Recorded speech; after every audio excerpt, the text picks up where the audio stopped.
running a bit late, aren't we?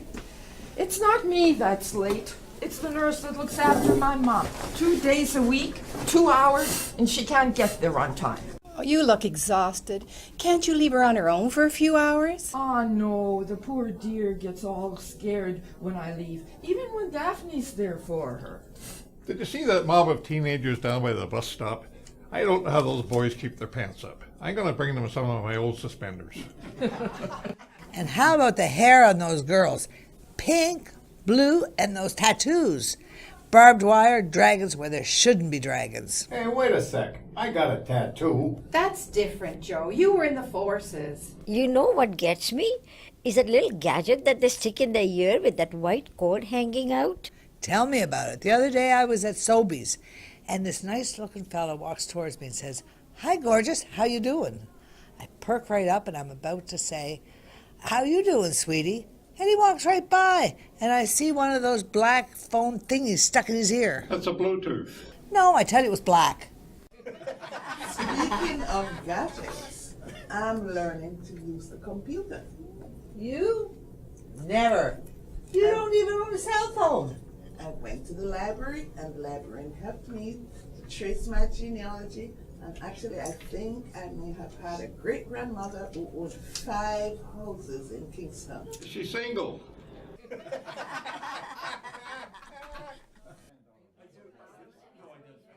Hey, Farida, you have to pay your bookie? Very funny. This is for my neighbor, Mrs. B. You know, I told you all about her. That her son is in trouble again. And she asked me if I can help her till the end of the month. Are you the Red Cross now? Frida, you've got to be careful. You're too easy on people. Never you mind. Mrs. B, she's been of a great help to me since I've been on my own. And her son too, when he's sober. Well, Rita, you take the cake. Then you give it to Mrs. Beale.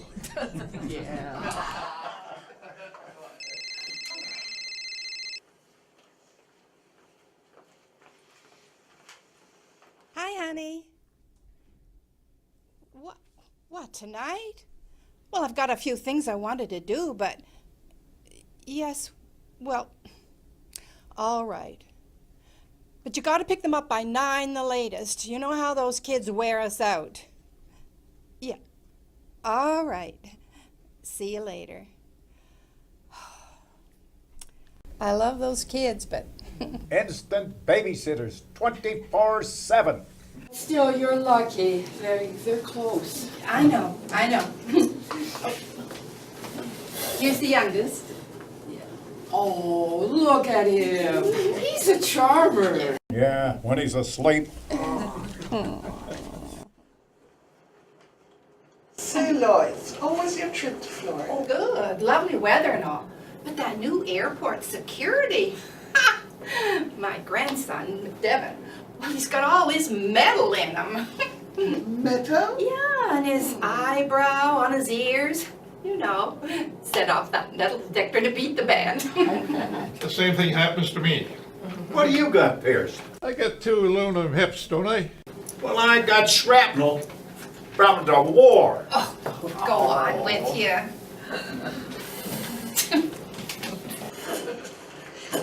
Where are you off to, John? Oh, it's Thursday, isn't it? I volunteer every Thursday, the seniors helpline down at the distress center, you know. Well, maybe you could volunteer to bring me a coffee on the way back. You ought to come down with me sometime. We're always looking for volunteers to work on the lines. If I wanted to hear about complaints, all I gotta do is... Don't you dare, mister.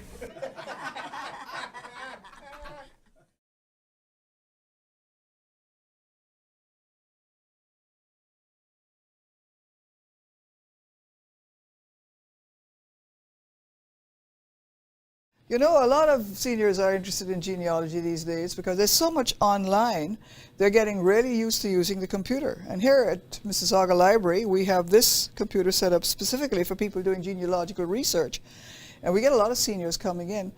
And even if they're not that comfortable using the mouse, they soon get the hang of it. And if they want to go further, the library does put on courses on how to use a mouse, how to get comfortable with the internet. Guess what I found?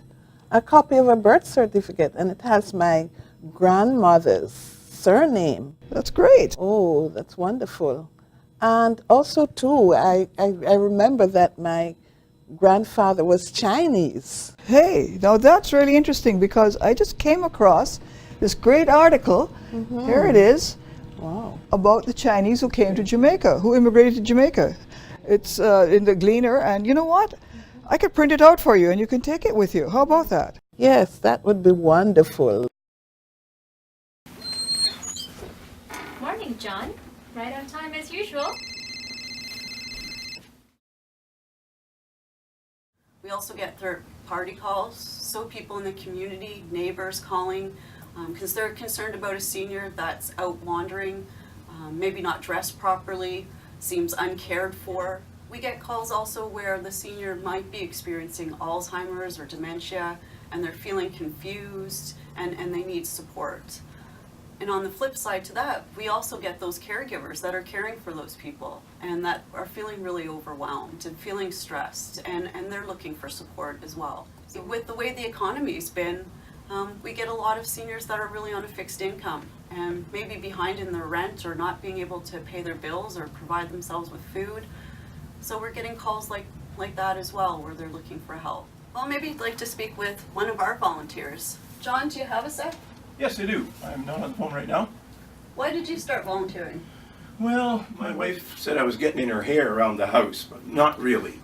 What happened is when I retired, my life really didn't have too much purpose. At least I didn't think it did. And I went to an information session that the Distress Center Peel was putting on, and I've been volunteering on the phone lines now for 8 years. So it's interesting work. You listen and you try to help people and make a small difference in their lives.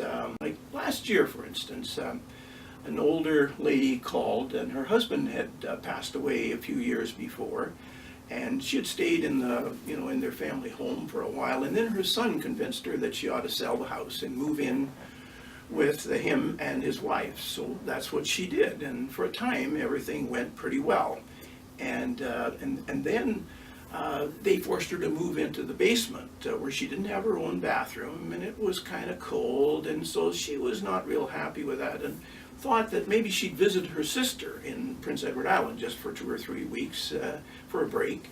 And they refused to let her have any of her own money to make the trip. She had the money from the sale of her house and she was getting pension. So she was really quite irritated, and they got downright nasty with her and even threatened her. So she mustered the courage to call us on the elder abuse line here. And at first she was very tenuous and was reluctant to give us very much information, but as she became trusting of us, she expanded on what she had originally told us, and it was pretty apparent that this lady was having some difficulties, and then she agreed that the Family Services of Peel could become involved, and so they did, and her life has changed. You should talk to her now. In fact, she called us not very long ago to say thank you. Her life has really gotten a lot better, and you know what it really is? Well, something else I should tell you is this trip to PEI is now scheduled for this summer, so she's feeling really good about that. But it's really the fact that she's got her dignity back, and that really makes us feel pretty good here too when we can help somebody. So it's been a nice story all around. Anyways, here's my phone again. I'll get back to work. Elder Abuse Support Line, John speaking. Good morning.